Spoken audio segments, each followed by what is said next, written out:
Hello Varisentians. This is a video for a dear friend of mine who has a grandson, 11 years old, who loves to practice sword work. And I couldn't resist. So here's the first one. And I just love some of these shapes, I really do. I'm still refining a little bit. I want to get the handle diameter a little smaller. I fine-tuned the hilt a lot. It is a two-handed sword. And so I said, well, two-handed swords indoors, it's just tough. So I cut some pieces today for a short sword or a single-hand sword. Not a hand and a half like I often do. So this video is to kind of show the pieces and the way that I put together, at least this way, there's 1.5 million. So these are the pieces as they're cut, and I'm going to start gluing them. I'm going to take the pieces apart a little bit and describe them real quick. So here are the pieces, just roughly laid out. You can see the cut that I made on the main blade that creates the tang. The hilt pieces start with, I don't know if this is turning out on the video, starts with these two pieces glued side by side, and then the cross grain piece to strengthen it. There'll be a short piece of this cedar for the handles. This is, what do they call it, premium grade pine. This will have a short handle piece and then 2 pommel pieces, and the blade will have a simple curve, straight curve, broad blade, and those are the rough pieces. So I'm going to sand the cutout just a little bit. I guess I just like to do that first. Yeah, I guess I have better access to it. So I'll use a little piece of sandpaper on a piece of 90-degree aluminum extrusion to hold everything flat. And then wax paper, white glue, and mess, and some clamps, and we'll put the 2 hilt pieces on. Alright, next. Alright, quick video clip showing the first hilt pieces gluing. I was going to attach this to the end of the other ones. Maybe I'll try actually clipping some of these together. Alright, take care. Bye. Hello. Next piece of the hilt here.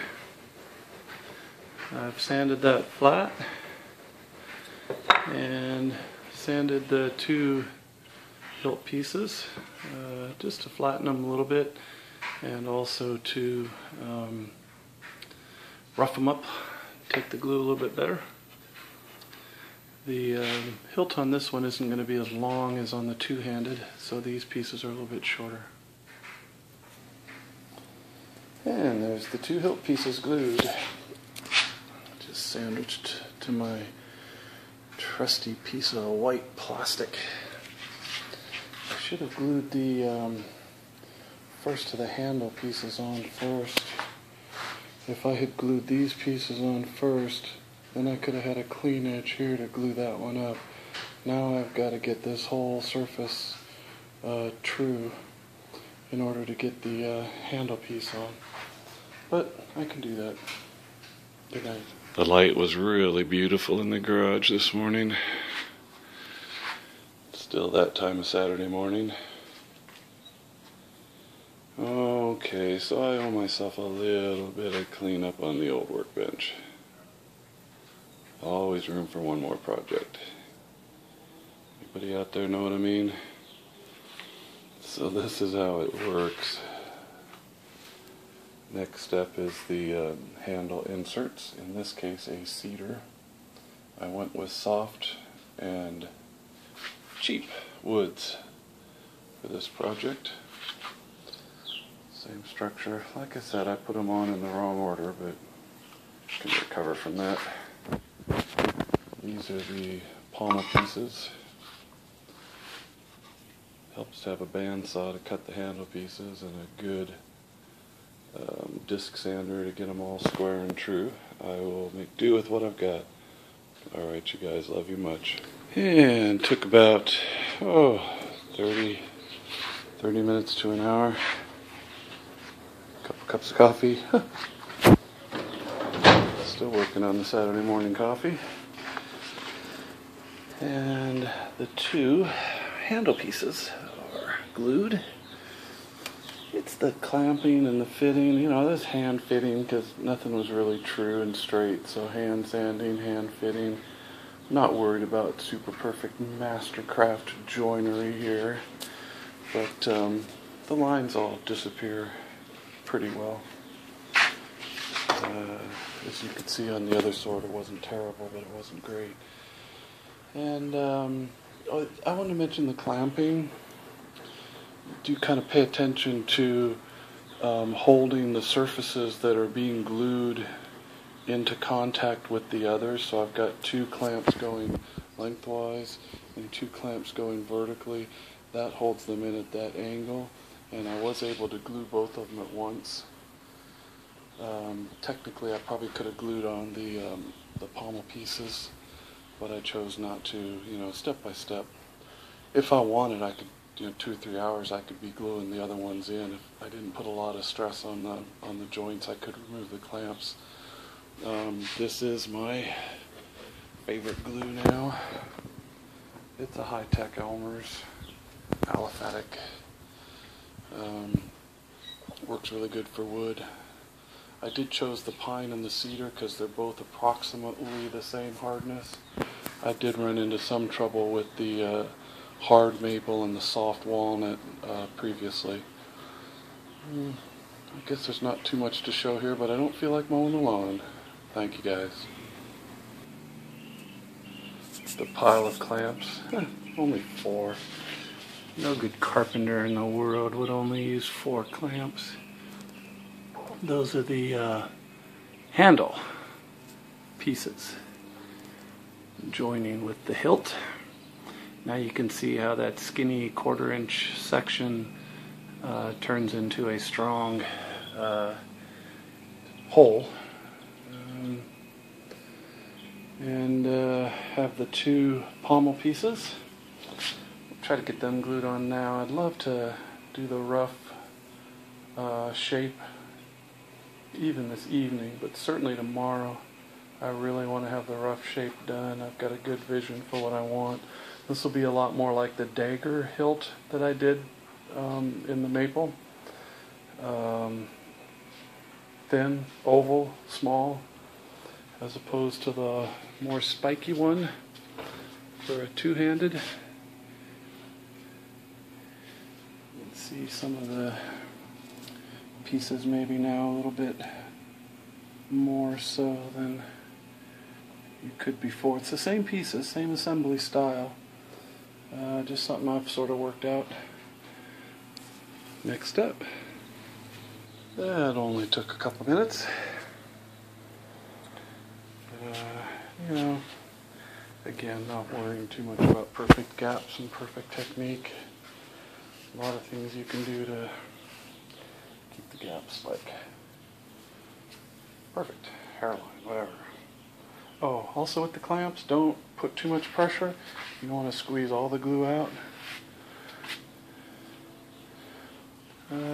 Yeah, this took 10 minutes maybe. And done in the same morning, so you can actually do quite a bit of this sequentially. Let it dry and start shaping. Once I start shaping, it's hard to stop. Good morning, varisent. This is the Truth and Light swords.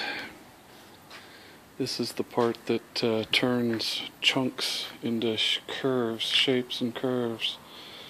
I do try to put a good center line, top and bottom, side and side. It helps trying to eyeball symmetry. I very rarely measure for symmetry. I think the curves are the part that is where my talent works. I think that's why I enjoy it. I find that the wood comes to life at a certain point in the carving, when the vibrations of the wood come to life. And I'd like to do this video in time lapse, that would be fun, but I'm going to do it in chunks instead. This is after the roto zip with the big die grinder. Always tempting to do too much with the big tool. That little groove right there I thought might be a whoopsie moment. Now I work around that and make sure I can get everything symmetric and sized appropriately. So it has a little bit of curve to it. You can almost hold it in your hand. Now I'm going to take my 1 by something inch belt sander and take down the next step. And the belt sander is done. This is where I made the mistake or whatever, lost time on the two-handed partner of this. I went right to sandpaper and didn't have enough refinement done. So I did a little bit better getting the handle down to size and getting the hilt down. Pommel, I don't know what it's going to look like yet. Might be a little bit big. It needs to extend, you know, past the handle. The handle's still a little bit big. 1/10 of an inch maybe. I am using a pair of calipers to keep the handle to diameter. You know, bring it down the right rate. I think I will go to the Dremel tool with the little 1/2 inch sanding disc and take some more meat off. A little bit of work with the Dremel, and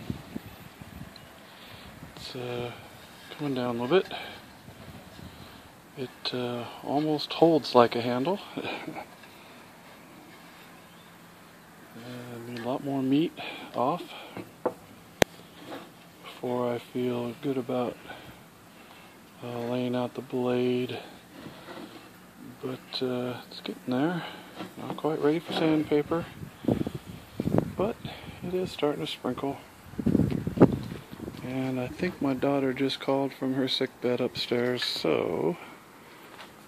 Oh, and by the way, that blade's going to get cut off quite a bit, actually. But there.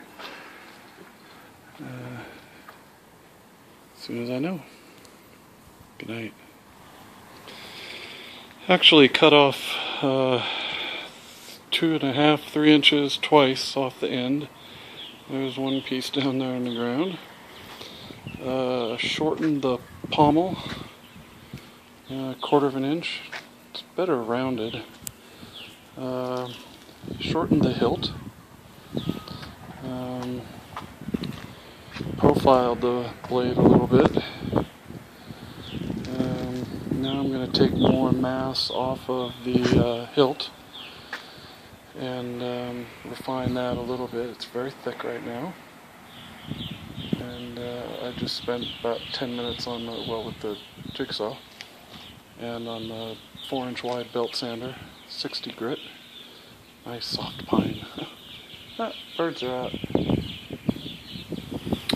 And profiled a little bit more. Mostly the profile of the blade. And thinned out the hilt. And now, to get into those areas, that wheel on the small belt sander is still too big for those radiuses in there. And I've tried files, and I'll do files probably still. But the Dremel with the little sanding wheel on it has worked well lately to take off material fairly quickly. The profile of the blade I kind of like, and it's quite straight without having to straighten by sanding one side of it first. And it's starting to have some balance. The feel of the handle is getting closer. I've been measuring the diameter. The two-hand sword is about 1.25 inches, and this is still above 1 inch and 0.3, so got ways to go. But working up on it slowly without putting gouges in it that you can't recover from, and wait and see for when the blade starts to sing. But not yet. Sun came out, woohoo! Got warm, got hard to see.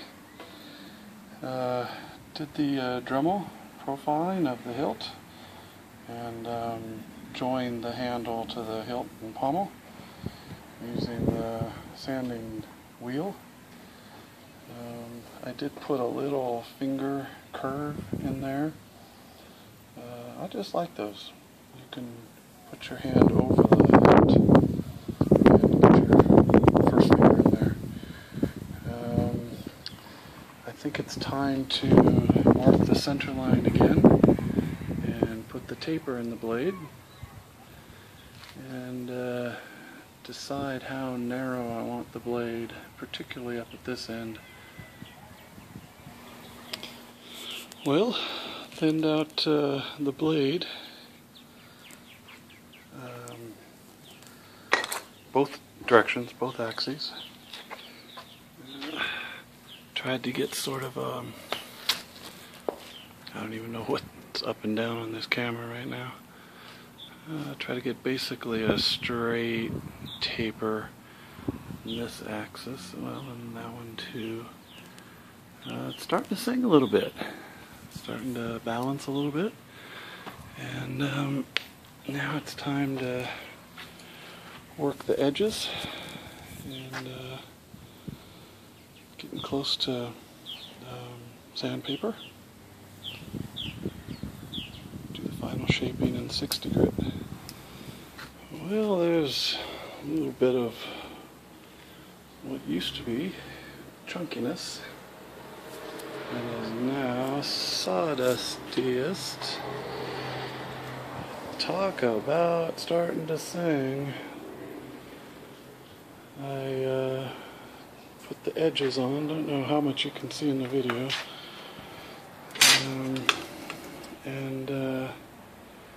Boy, the sword just disappeared in my hand. I'm studying what it means to be balanced as a sword, of course, and as a person. But I think this is what they meant. I think that's the last of the power tools for real. Still not convinced if I want more off of there, but the proportions actually of the hilt and the pommel kind of like. The old shop vac time. Thought it might be a good time. Haven't done anything since the last video, but thought I'd show what the two look like side by side again. Oh, let's see if I'm tall enough. Nope, I don't think so. Well, I'm still lifting the camera over my head. I think one thing I wanted to show is, yes, the proportion of the two together, but also the difference between the fine shaping and the first shaping. There's a whole ton of what I call curve refinement, handle to hilt attachment, handle to pommel. Very interesting curve detailing here in the two-handed. I don't know what they call this part that's not sharpened. It was meant to use with your hand. Of course, that doesn't exist on the one-handed sword. That's meant for quick motions. And again, balance on both of them I like a ton. Particularly the one-hand sword. They look good together. I think I got names for them. Bye for now. Lots of sandpaper. 60 grit. Well, here we go again. The driveway. Both of them are pretty well shaped. Oh, my back is stiff like a board. And 80 grit mostly. A little bit of 60, especially on the bigger one. Shortened again a little bit. The one hand. Refined the pommel a lot. Tried to keep it as massive as possible. Got the handle diameter and roundness. Tapers pretty good. Revamped this a lot. Curved the finger thingy. Thinned out a little bit more, just getting everything symmetric. That's the goal of moving closer and closer towards shape first, and then smoothness. And that's it for now. Work on 80 grit a bit on the one hand, and then just move up the grits and finish. I like it. Well, I'm not sure if they look any different. And I'm not saying that I spent all of the time I could have sanding, but they look pretty darn nice. There's a few spots, and after I blew it off with air, I've stopped wiping with wet cloths to raise the grain. I've started just using compressed air, except then I started getting water in my compressed air. Gotta drain the tank. I think I'm going to use this natural color stain, which is probably some kind of basically an oil.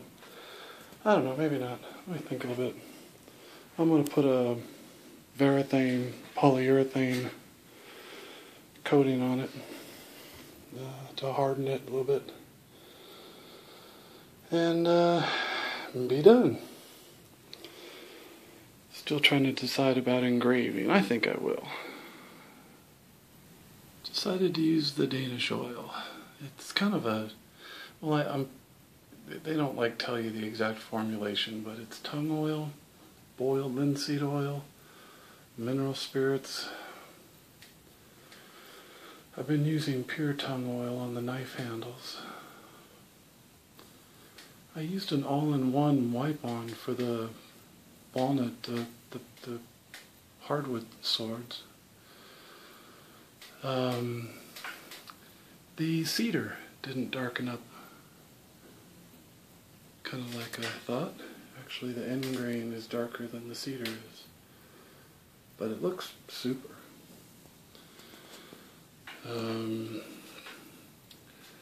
This pine just sucked up the oil. I could probably put a bunch more on, but I don't really think I will. Won't take too long to dry. They say 72 hours before I put on any polyurethane. And I smell too. Kind of waiting until I don't pass out when I smell it. Turned out really nice. Can't wait to finish it. What I'm thinking right now is that I will engrave the names right in here and then just polyurethane over it and see how that turns out. Bye for now.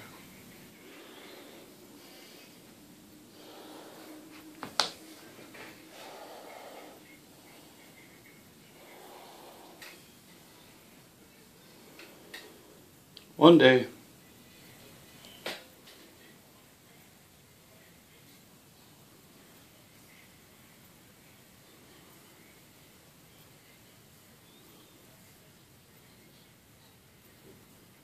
Day 2.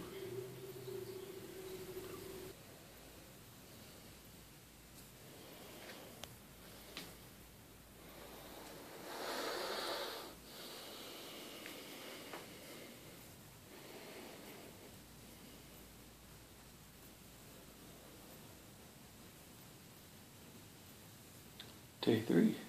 Time for polyurethane. Good morning. 2 coats. I split it in half. Prop it up on some 2x4s to dry. And then do the other half. 2 coats is all they recommend. 3 would have worked. The pine soaks up the first like it wasn't even there. It looks good. The brush, it was probably more the dry flaky stuff that was stuck in the can. Wasn't super happy with the smoothness of it, but I'm learning. Today I'm going to mark out the script and engrave it. I decided to wait until I had some polyurethane on it, and then I can mark the letters for the Dremel tool in pencil so that I could wipe it off instead of on the raw stain surface. And then I'll throw more varnish on top of that, and that'll show up the lettering real subtly, hopefully. Do that this afternoon. Right now, church time. Get my worship on. What are you doing? I'm recording! Oh, okay, stop. Alright, I talked about the sword singing. Well, here we're going to find out what that song is. My camera person is going to get the microphone up next to the swords, and you're going to hold the camera up here. Perfect, right there. And we're going to be quiet now.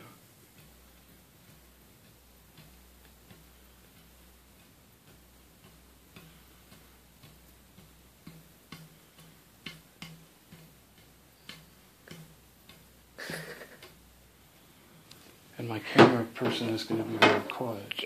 And here's the other one.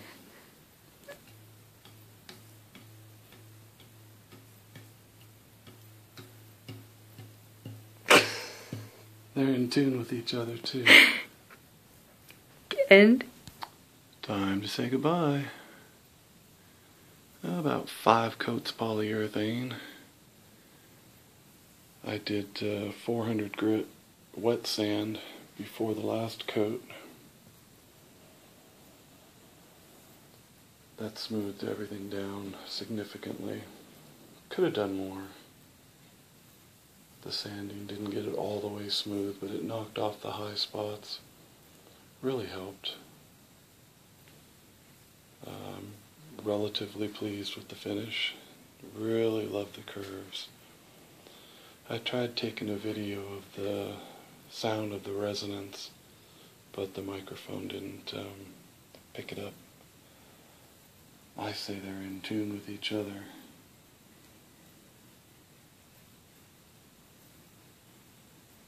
I like the way the engraving turned out.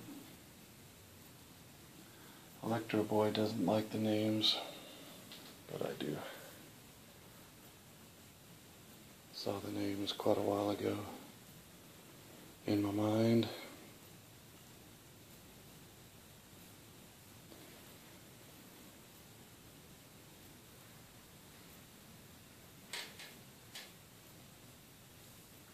Nice patterns in the grains. 2 pieces of wood right next to each other off the shelf. I like the subtle contrast between the pine and the cedar. I still like the end grain and the way the end grain works in the joinery.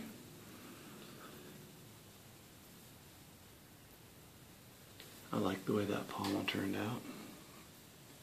It's round.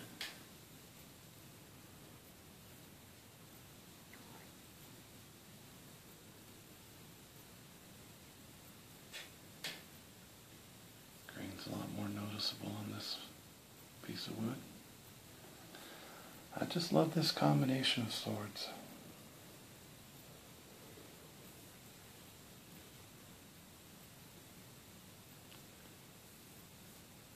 I think my friend is going to really love this.